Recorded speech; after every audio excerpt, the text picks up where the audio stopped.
When the apostles went out to preach on Pentecost and spoke to a large crowd of people, it was noted that all these men are Galileans. How is it that all of us hear them speaking in our own languages?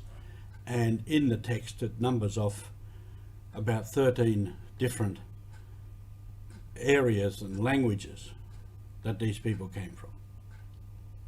This is Mission Alive. You're with Roger from MSC Mission Office. Pentecost, one of the miracles of that was language.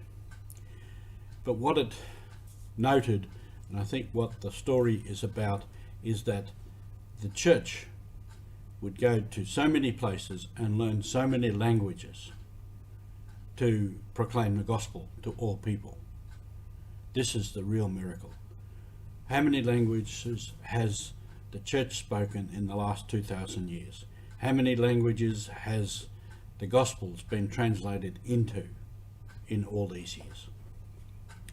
Just a couple of language stories that relates a bit to our concern for education as I experienced it in Papua New Guinea. At one stage when I was stationed around Port Moresby, the city, I was helping some of the sisters out in a youth centre, a whole youth centre. And I was taking some of the older boys for whatever classes I chose. It was just, the principle was you teach them something. Now, all these kids at the youth centre were dropouts, or as we call them, push-outs. So they were essentially, as far as the education system was concerned, and as far as the society was concerned, and maybe as far as their families were concerned, they were failures because they did not get what they used to call money work and bring an income into the family. Just out of interest, for this bunch of kids, might have been 10 or 12 boys, I did a little language survey of what languages they spoke. One kid there spoke 6 languages. And he's a failure. He spoke his mother's language, his father's language, the major language near the village the settlement was close to the Motuan village. It was Motu and Police Motu, and then English and then Pidgin. He spoke 6 languages. And I said to him, don't let anyone ever think of you as a failure. You speak 6 languages. Most people around the world don't speak 6 languages. And yet, kids like that, their opportunity of education and going ahead was stopped because of all kinds of factors.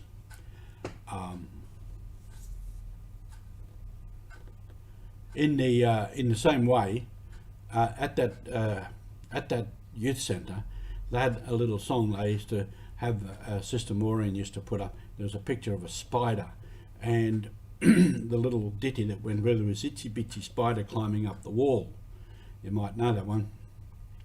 And that was the motto for them, to say, you're like a spider, itsy bitsy spider, just climbing up the wall. Just keep climbing, just keep climbing, just keep trying, and you'll get to the top. And that was the principle. And in that centre, Maureen would have in there all kinds of people who would teach the kids anything at all. She had an expert lady teaching the girls how to do hairdressing, grooming, makeup and all of that stuff. So they would know a little bit more, give them a little bit of chance.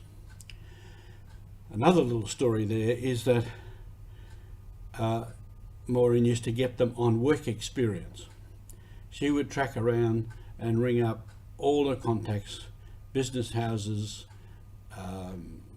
anyone they could put the kids on for a period of time to give them some work experience, which would be part of their education, but also then they would be able to say, I've got that work experience. And I remember there was one young girl, I knew her at the youth centre, and teenage, long, skinny, gangling, ugly duckling sort of a girl. And I remember one day I went to Barocco Motors. I had some dealings there with my vehicle, and I walked in to see the manager. And as I walked through the secretarial area, this absolutely beautiful young woman waves at me from a desk, Father Roger, over some big machine, typewriter or something. And I looked again, and I realised there was this girl that I'd known some time before, because she was grown up, matured, into a very nice looking young lady. The real story there is that she went there for work experience. She did so well that the boss himself paid for her to go through secretarial college and then employed her back in the business. This is the result of what the sisters and their staff were doing in that youth centre, to give these kids a second chance, to give them another chance, educate them in whatever they could pick up and push them in the right direction. Now that is a real mission, and that is giving people a hand up. Thank you for being with us.